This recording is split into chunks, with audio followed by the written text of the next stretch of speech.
하나님 말씀은 예레미야 50장입니다. 예레미야 50장. 구약성경 1133페이지에 있습니다. 구약성경 1133페이지. 예레미야 50장입니다. 1절에서 10절까지를 한 절씩 교독합니다. 여호와께서 선지자 예레미야에게 바벨론과 갈대아 사람의 땅에 대하여 하신 말씀이라.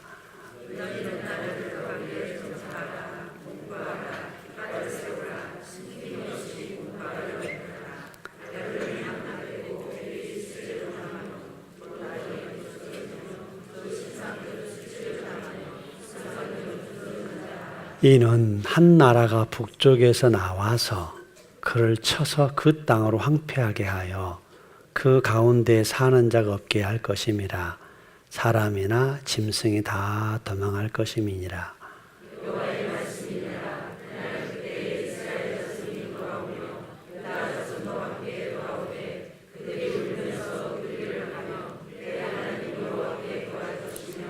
그들이 그 얼굴을 시온으로 향하여 그 길을 물으며 말하기를 너희는 오라 잊을 수 없는 영원한 언약으로 여호와 연합하라 하리라.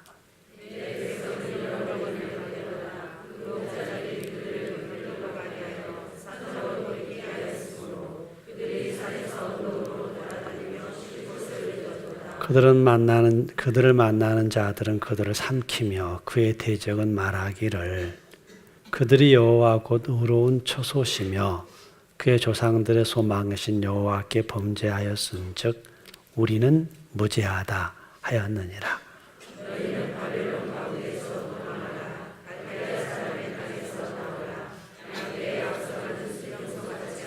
보라, 내가 큰 민족의 무리를 북쪽에서 올라오게 하여 바벨론을 대항하게 하리니 그들이 대허를 버리고 쳐서 정복할 것이라. 그들의 화살은 노련한 용사의 화살 같아서 허공을 치지 아니하리라.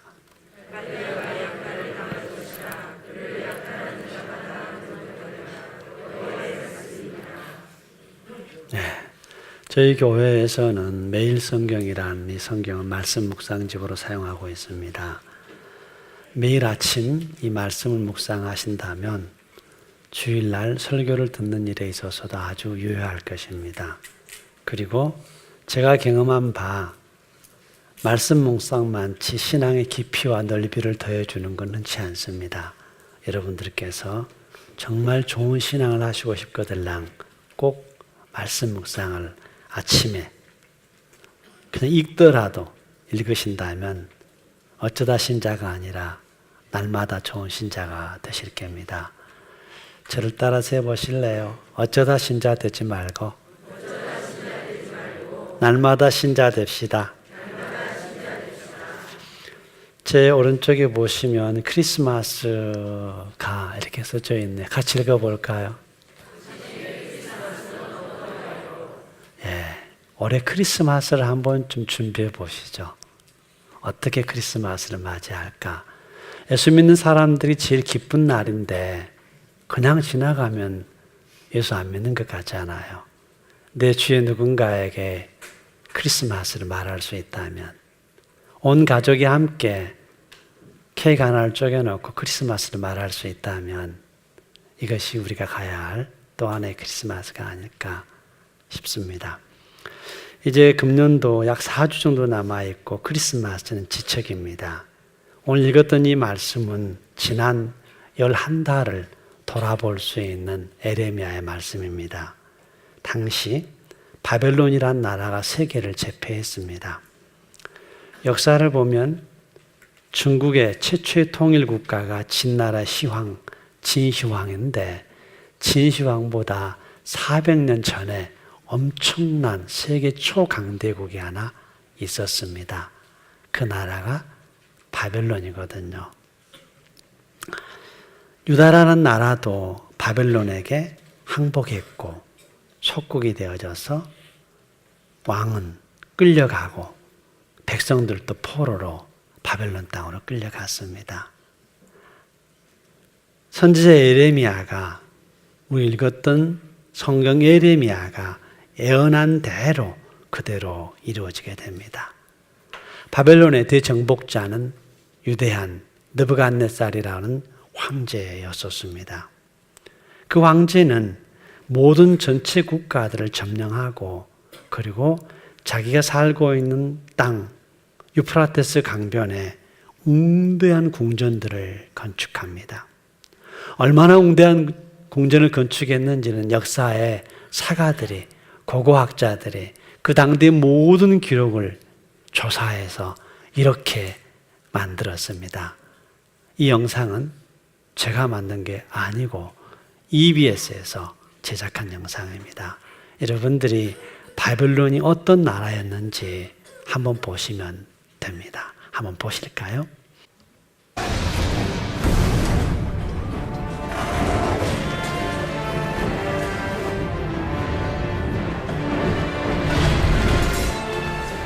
전쟁, 정복, 파괴. 과거의 역사에서 강대국이 자신의 힘을 과시하는 데 이보다 좋은 수단은 없었습니다. 기원전 6세기 바빌론이 그랬죠. 그들은 강했으며 야망이 넘치고 서아시아 전역이 그들 손아래에 있었습니다. 페르시아만에서 지중해 연안에 이르는 광대한 지역이었죠.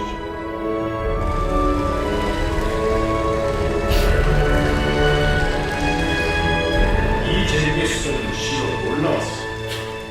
둘레만 20km에 달했고 18만 명이 살았으며 거리엔 인도, 중국, 지중해 연안 국가들로부터 온 상품들이 넘쳐났습니다.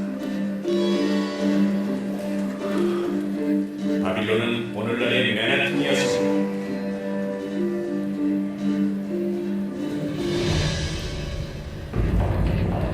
바빌론의 왕 느부갓네살 2세는 정복자이자 건설왕이기도 했죠. 그럼 바빌론이 세계 중심임을 입증하기 위해 탑을 건설했습니다. 바벨탑입니다. 탑은 순전히 흙으로만 건설되었으며 오늘날의 30층으로 모아놨습니다. 느부갓네살 1세는 이 탑의 꼭대기에 도시의 주신인 마르둑을 안치했습니다. 마르둑은 모든 신들의 왕이기도 했죠.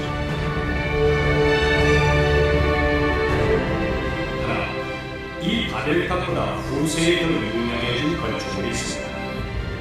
느부갓네살 2세가 신이 아닌 사랑하는 한 여인을 위해 건설했다고 전해지는 이것, 바로 공중정원입니다.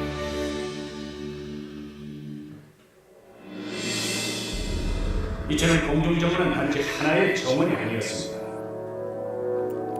그것은 느부갓네살 2세의 왕비 아메티스에 대한 지극한 사랑, 방수문지, 나무 운반, 수로의 배치, 물을 끌어올리는 방법 등 바빌론인들이 메소포타미아 문명에 대해 쌓아온 모든 지적 역량이 총결집된 예술작품이었던 것이죠. 폭포처럼 떨어진 인도, 혈관처럼 복잡하게 얽힌 수로를 따라서 정원 곳곳에 생명을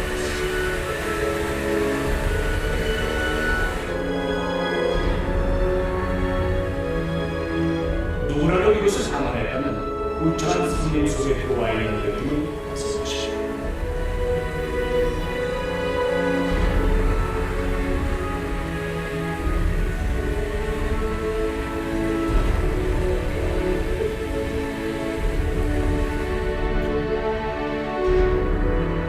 하지만 더욱 놀라운 것은 외부가 아닌 내부에 있었습니다. 기록에 의하면 공중정원 내부에 100여 개가 넘는 크고 작은 방들이 있었습니다. 그 방들의 중앙엔 너른 광장이 있었다고 전합니다.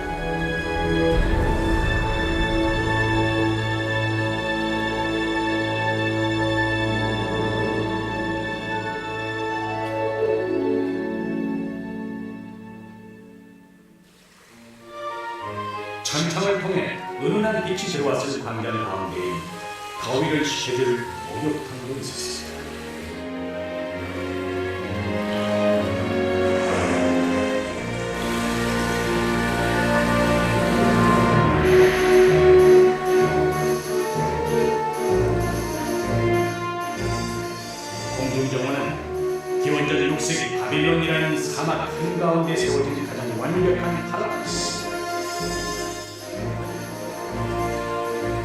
아미티스가 꿈꾸고 바벨론인들이 완성해낸 지상 최고의 낙원이었던 것이죠.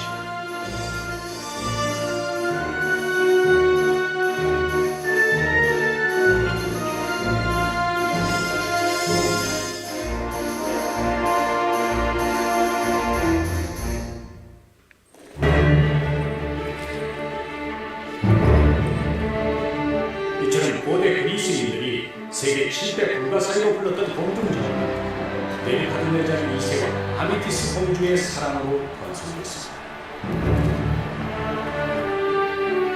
먼 북방에 있는 산악 국가에서 사막 한가운데로 시절한 아미티스가 향수색에 내리자 네부카드네잘 2세는 슬픔에 휩싸였습니다. 네부카드네잘 2세는 그녀가 그리워하는 고향의 풍경을 고스란히 그녀 곁에 옮겨주면서 아내인 아미티스를 위로해주고 싶었죠.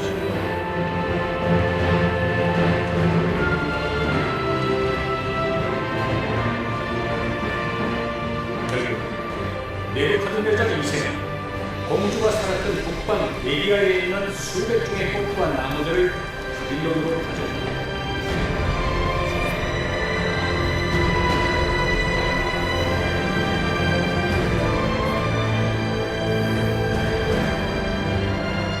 그리하여 바빌론의 불가사의한 건축물 공중정원이 탄생된 것이다.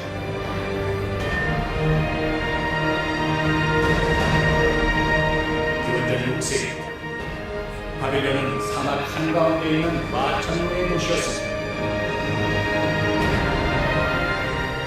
그곳에 크고 장엄한 아름다운 이시타르문이 있었다. 오늘날 30층 높이에 해당하는 세계에서 가장 높은 바벨탑이 있었습니다. 이 밖에도 에사겔 신전과 공중정원이 바벨론의 스카이라인을 형성했습니다. 바벨론의 영광은 영원할 것만 아니었습니다.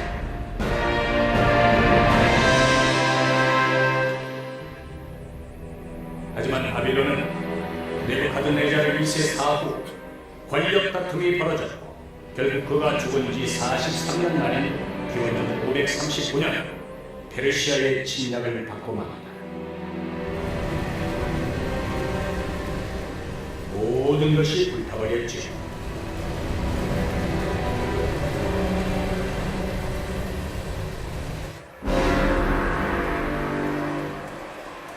바벨론의 상징이었던 바벨탑도 예외일 수 없었습니다. 군사용 전망대로 쓰일 수 있다는 이유로 페르시아의 왕 키루스는 파괴를 명령합니다.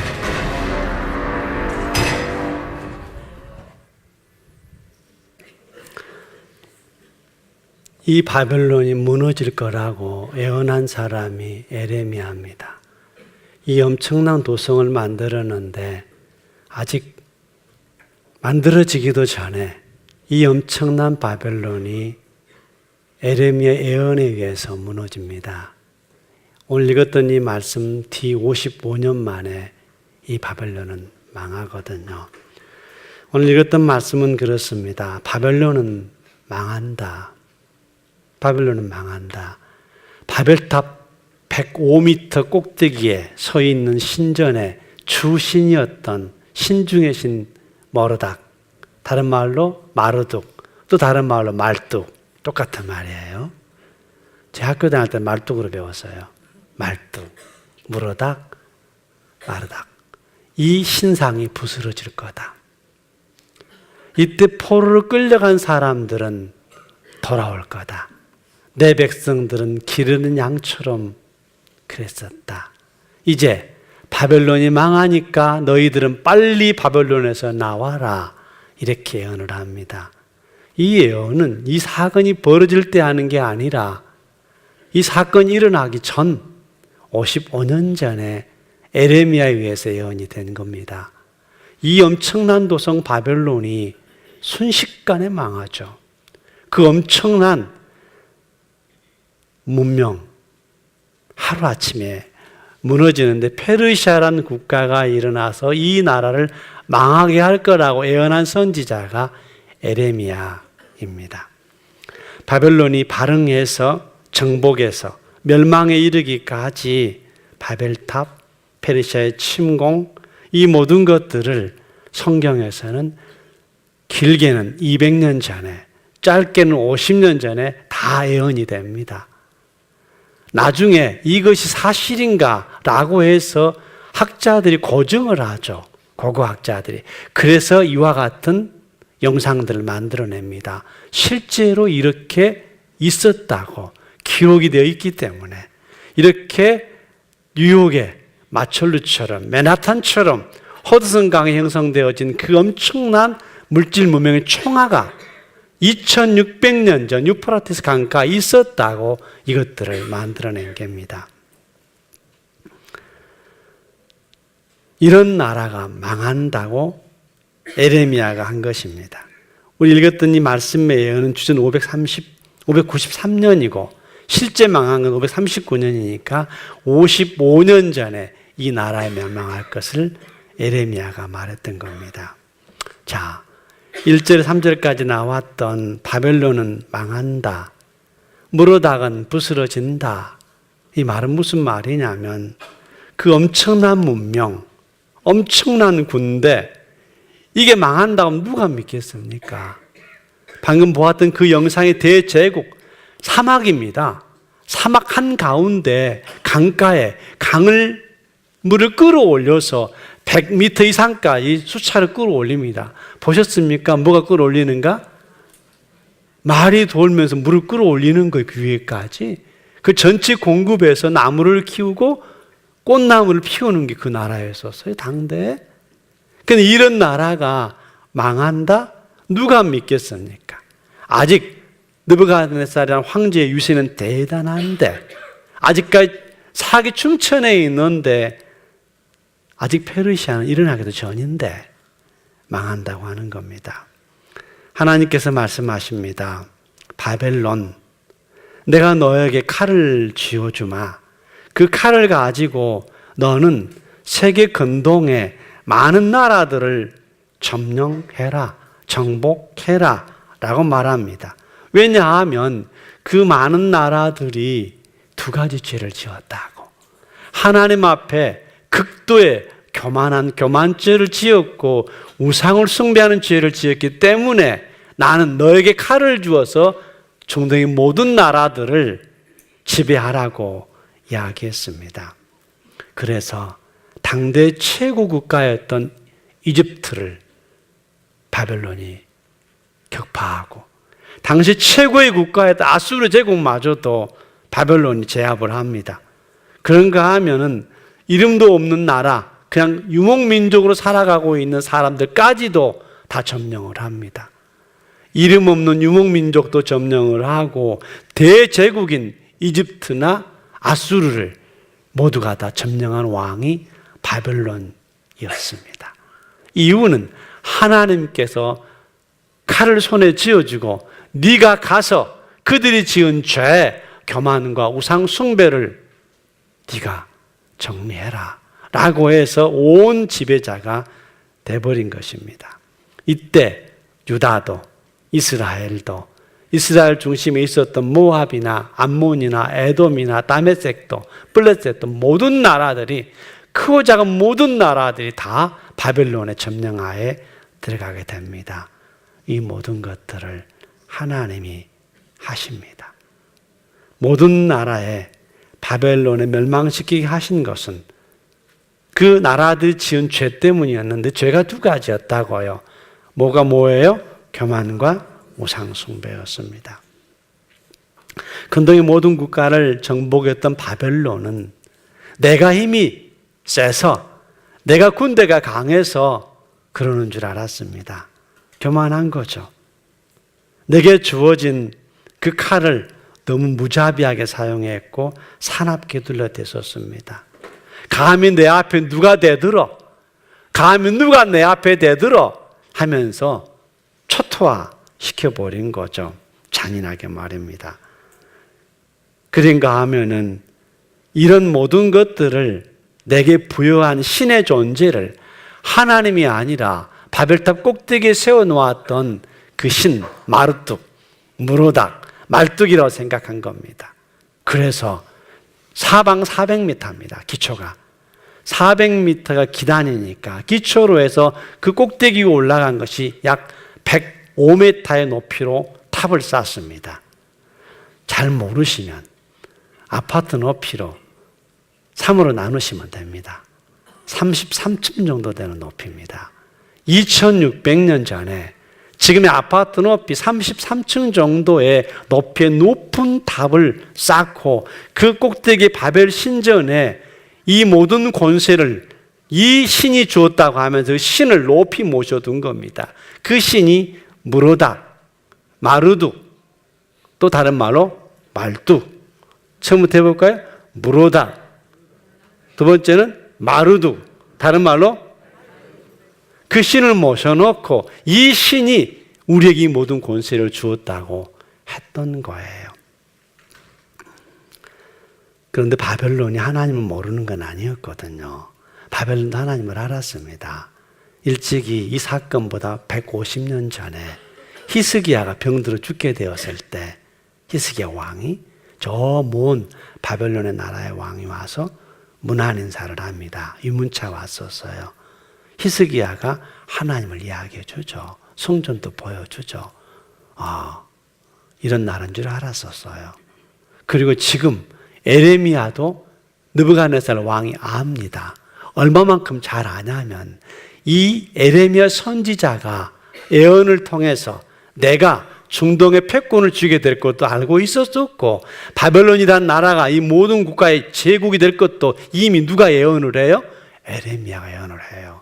그래서 유다 나라가 아주 박살이 날 때, 완전히 무너질 때, 모두 포로로 끌려갈 때 그 느부갓네살 왕이 말합니다. 에레미야는 살려줘라. 에레미야 끌고 오지 말아라. 그는 살려줘라. 왜? 그의 입술에서 나를 들먹거려 그의 입술이 바벨론 이렇게 할 것이라는 걸 다 알고 있는 그 이방의 선지자를 하나님 믿는 그 선지자 에레미야를 알고 있었던 거예요. 그런 그가 자기의 주신으로 하나님이 아니라 마루둑이라고 하는 무로닥이라고 하는 말뚝이라고 하는 그 신이 우리의 주신으로 섬기면서 그 엄청난 바벨탑을 쌓고 있었던 겁니다. 그가 가졌던 그 교만은 어찌 보면은 105m 이상보다 더 높았겠죠. 훨씬 더 높은 교만의 극치를 보여주었었어요.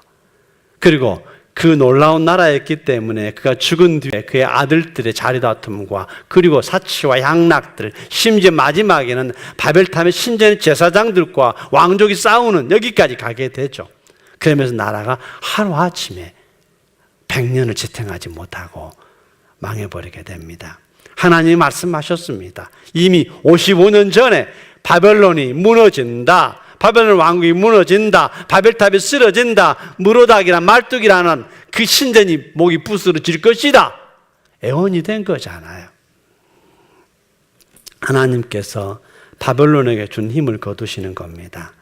온 세계 만국을 다스리시는 하나님의 세계 경륜이라는 말이죠. 잘 보시면 세계 역사를 놓고 보면 그렇습니다.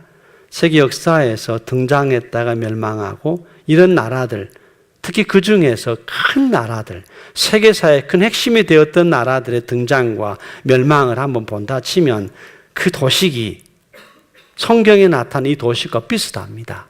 자, 서양사의 대제국들입니다. 읽어보실래요?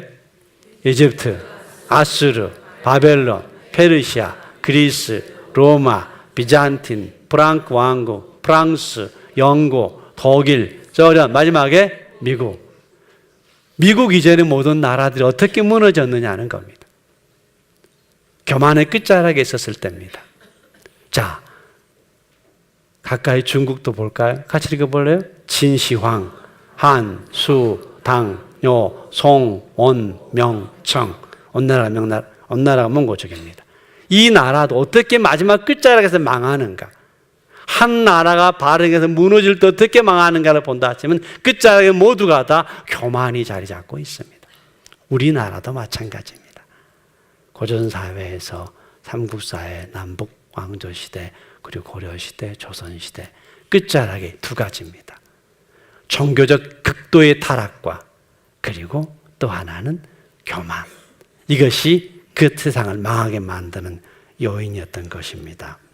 모든 나라의 멸망의 사유가 교만과 우상 숭배였고 역사의 어떠한 국가, 강대한 국가라 할지라도 약소 국가라 할지라도 마찬가지였습니다. 심지어 기독교를 바탕으로 세워진 나라라 할지라도 교만과 우상 숭배가 극에 달하면 여지없이 무너졌습니다.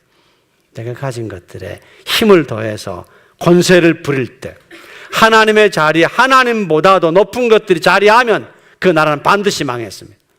지금까지 제가 본 역사는 그렇습니다. 그 교만과 우상 숭배가 뭐겠습니까? 교만이라는 것은 내가 가진 어떤 무엇이 힘이 되어져서 거만하고 오만하고 자고하고 완악하고 강팍한 것들이 교만입니다. 우리말로 바꾸면 그렇습니다. 잘난 체 하는 겁니다. 내 가진 것으로. 내 가진 것은 남을 없인 여기는 겁니다. 지위를 가졌던 돈을 가졌던 명예를 가졌던 그것으로 남을 없인 여기고 잘난 체 하는 것이 교만입니다.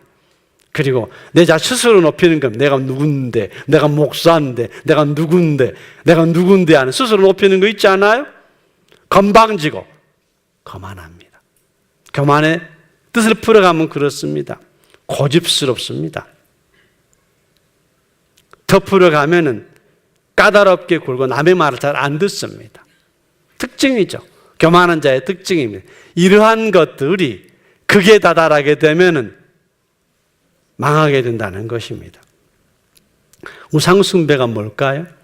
자연은상, 어떤 피조물이죠, 보면은. 그 피조물에다가 어떤 상인데 그것들이 내 목적에 힘을 주게 되는 상징물이 되면은 우상이 되죠. 나도 모르게 그 상 앞에 맹목적인 추종을 하게 되는 걸 우상이라고 하는 겁니다. 우상. 그냥 뭐 절에 가면 불상 이런 생각하지 마시고 실제로 성경 안에 나타난 우상은 이렇습니다. 우상의 이름들이 좀 이렇게 써져 있습니다. 바벨론의 우상은 무르닥, 마르둑, 말뚝이었습니다. 이 또 다른 이름은 벨입니다. 벨. 그리고 그 옆에 있었던 나라들, 하나님께서 한 나라를 징벌할 때마다 너희가 망하는 이유는 하나는 교만이고 하나는 금오스고 하나는 교만이고 하나는 밀곰이고 하나는 교만이고 하나는 말감이고 하나는 교만이고 하나는 림몬인이라 분명하게 말합니다. 하나는 교만, 하나는 림몬, 하나는 나라에 있습니다. 각 나라마다. 저 모두가 다 자연과 나라의 운명을 지배하는 신이고 풍경과 농경의 신입니다. 우리나라를 말하면 비, 바람, 구름을 거느린 신입니다. 저 신에게 빌 때만이 먹고 마시는 모든 문제가 해결돼 나라의 안녕 질서가 보존된다고 하는 신입니다.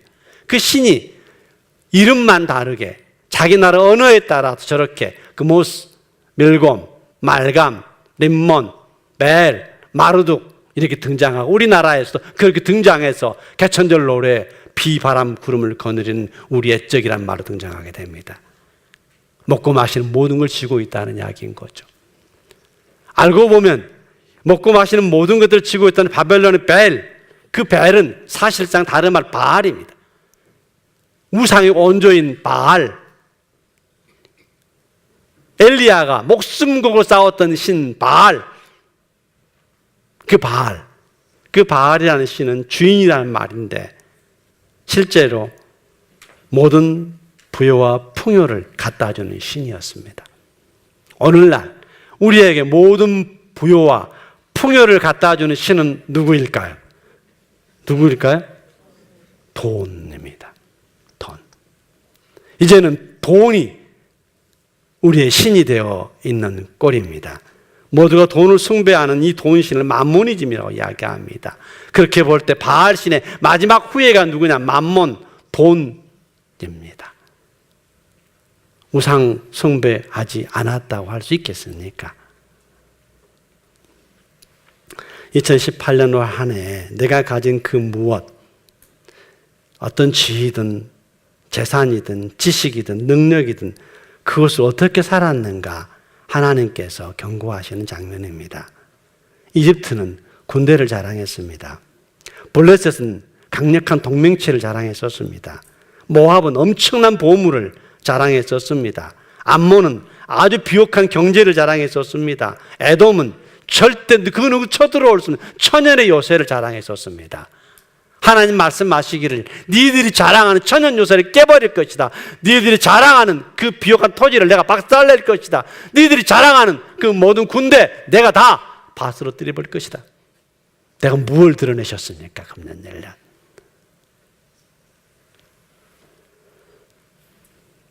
내가 그렇게 자고하고 교만하고 오만하고 고집 피우진 않았을까?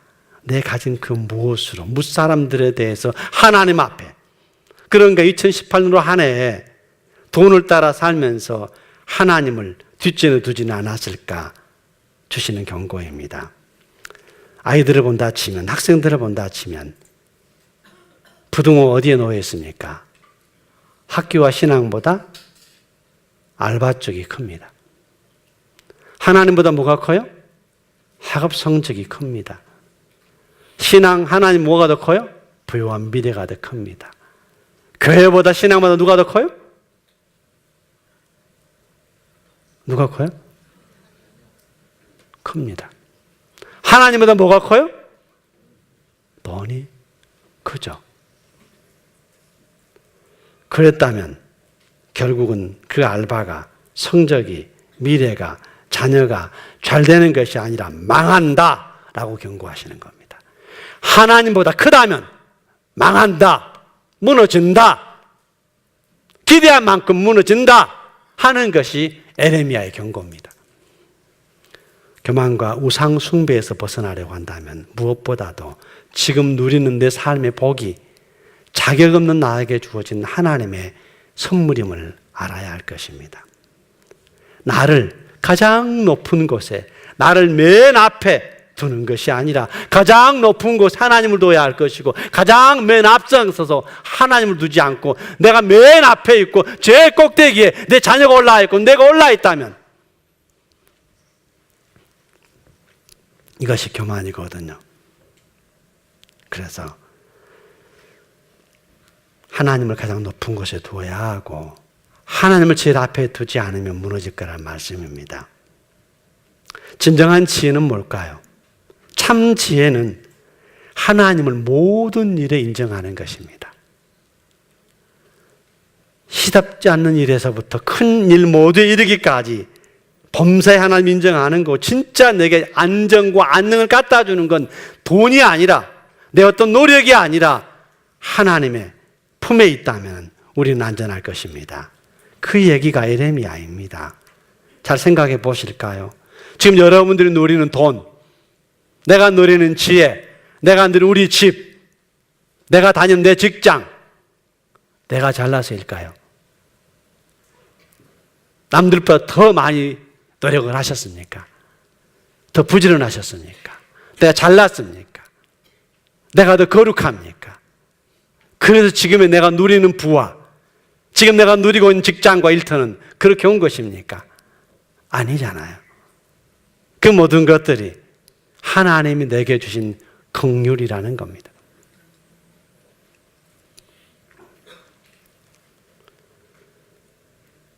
무너지기 전에, 부스러지기 전에 하나님께서 나를 사랑하시기 때문에 이 메시지를 우리에게 주시는 겁니다. 신앙생활에 있어서도 마찬가지이죠. 내 손에 주신 그 직임을 교만하게 사용한다면 하나님께서는 무너뜨릴 것입니다. 하나님의 선한 일에 열정을 다했습니다. 그래서 지금 몇천 명, 몇만 명의 성도를 모은 목회자일 수도 있습니다. 단 50명, 100명도 안 되는 목회자일 수도 있습니다. 정말 열심히, 정말 잘하고 잘했다고 합시다.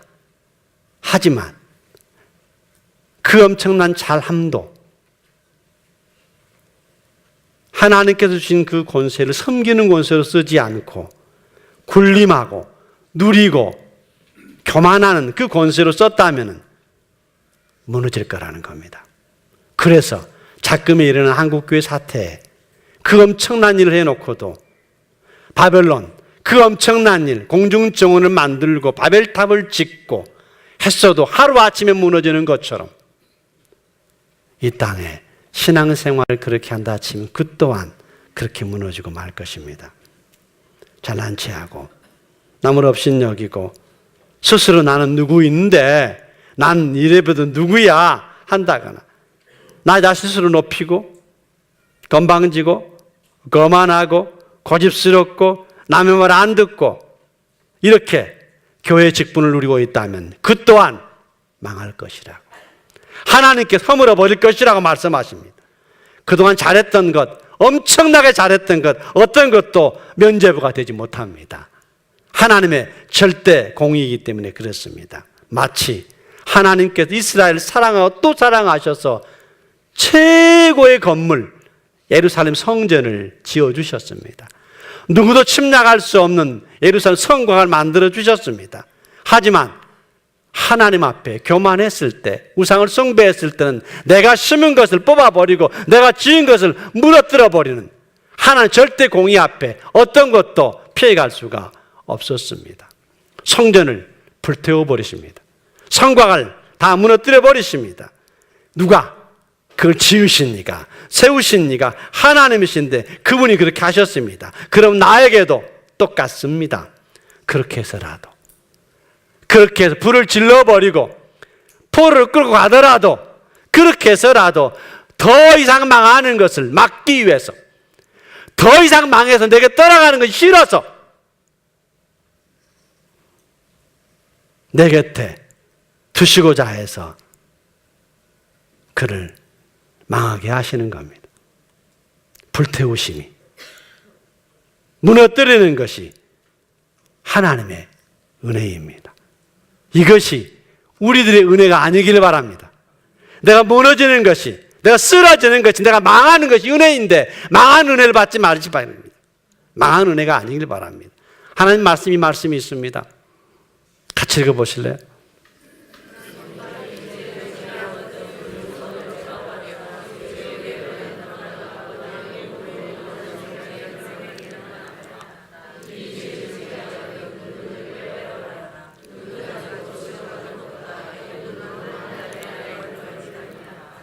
눈이 죄를 지었다. 눈을 뽑아버려라. 눈을 뽑아버려라. 두 눈 가지고 지옥 가는 것보다 두 눈 없이 내 나라 오는 것이 낫다. 네 손과 발이 죄를 범했다면 잘라버려라. 온전한 몸으로 지옥 가는 것보다 잘라서 내가 너를 천국에 들어오는 게 낫다 하는 이 말씀입니다.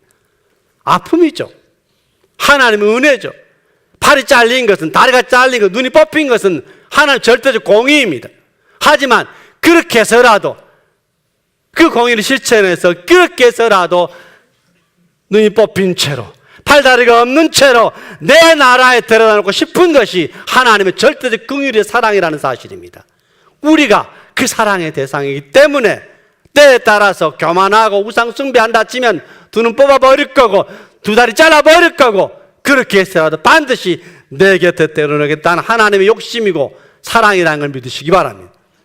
우리 그런 은혜에 임하지 않았으면 좋겠습니다. 미리 경고를 받았다면 돌아서라. 돌아서라. 교만으로부터, 돈으로부터 돌아서라 라고 말씀하십니다. 포로로 끌려간 너희들, 바벨론이 망하면 돌아올 것이다.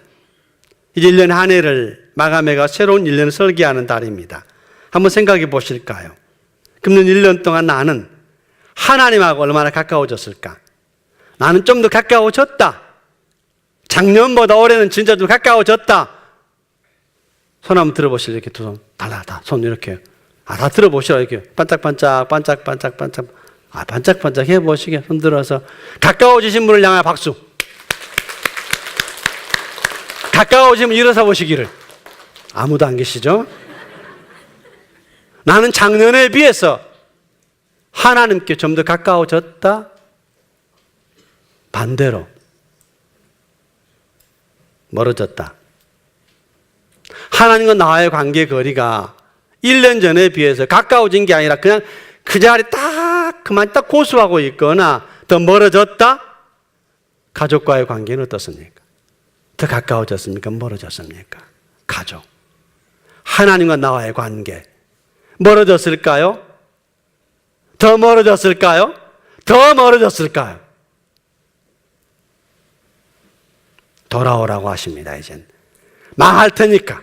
바벨론이 망할 테니까 이제 그만 너는 돌아와라 라고 하십니다.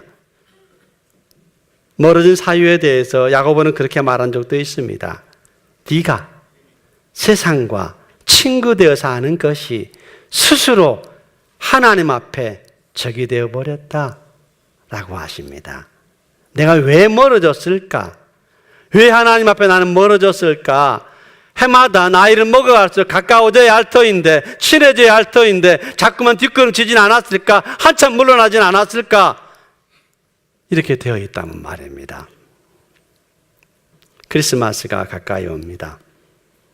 금년 1년 홀로 살았다면, 좀 더 멀어졌다면 그분이 오신 이 절기에 다시 한번 출발합시다. 하나님 가까이 돌아오십시오. 사랑하는 가족에게로 가까이 가십시오.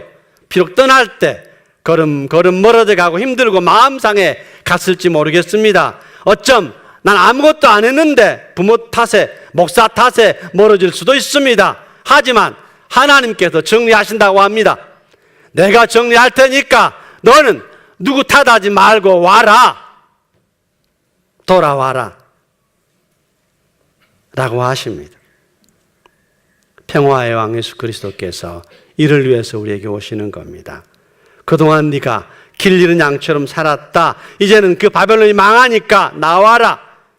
지난 1년 동안 여러분 어찌 사셨습니까? 주인 따라서 푸른 초장과 맑은 시내 아래서 풍성한 삶을 그리스도 안에 누리며 사셨습니까? 아니면 길 잃은 양처럼 이리저리 헤매고 이산저산 헤매다 사시면서 늘 처진 몸으로, 피곤한 몸으로 사시지 않았습니까? 누구 탓이라고 말하지 마십시오. 오늘 말씀은 그렇습니다. 면밀히 보면 누구 탓이 아니라 먼저는 네 마음이 먼저 하나님을 떠났기 때문이다. 이유 어떻든지 네 마음이 먼저 하나님을 떠났다고 말합니다. 그 다음은 목자들이 쉴만한 물가로 푸른 초장으로 인도하지 못한 제 탓입니다. 여러분들이 하나님으로 멀어졌다면, 가까이 가지 못했다면 1번은 여러분들이 하나님으로 마음이 멀어졌기 때문이고, 2번 또 다른 1번은 목사인 제가 여러분들을 푸른 초장과 맑은 신호를 끊어내지 못했거나 유혹받는데 멀어지는데 방치한 제 탓일 겁니다. 오늘 성경은 그렇게 말하고 있습니다. 목자의 탓이라고, 제 탓이라고요 말씀하십니다. 저는 회개하라고요, 돌아오라고. 그 내년에는 방치하지 않도록, 내년에는 유혹받지 않도록 양떼를 다 살피겠다고 저는 회개하고 다짐을 할 것입니다. 이 말씀에 따라서 여러분은 하나님으로부터 마음이 떠났다면 더 이상 길 잃은 양처럼 헤매지 마시고 오십시오. 지금 돌아오지 못하도록 나를 붙잡고 있는 것이 무엇인가 보십시오. 내가 붙들고 있는 게 있어서 그걸 놓지 못하는 바람에, 누가 날 꽉 잡는 바람에 하나님께는 오지 못하고 있다면 어떤 것인가? 저 중에서 하나씩 읽어볼까요? 교만, 돈, 게으름, 분주함, 명예, 지식, 반복되는 죄, 나쁜 습관, 거절과 부정의 영, 이런 것들에 의해서는 발목이 잡혀 있습니까? 이것들 잡고 계십니까? 이걸 내려놓고 나오라고 하십니다. 이제는 바벨론에서 나와라. 바벨론은 무너졌다. 나와라. 내게 돌아와라. 내가 돌아오는 길에 너와 함께 할 것이다. 임마누엘의 주님이 크리스마스 오시면서 내게 주신 메시지입니다. 돌아와라. 멀어졌다면 너를 붙잡고 있는 것, 네가 붙들고 있는 것들로부터 돌아와라. 크리스마스는 이렇게 우리에게 새로운 희망입니다. 여러분, 돌아오십시오.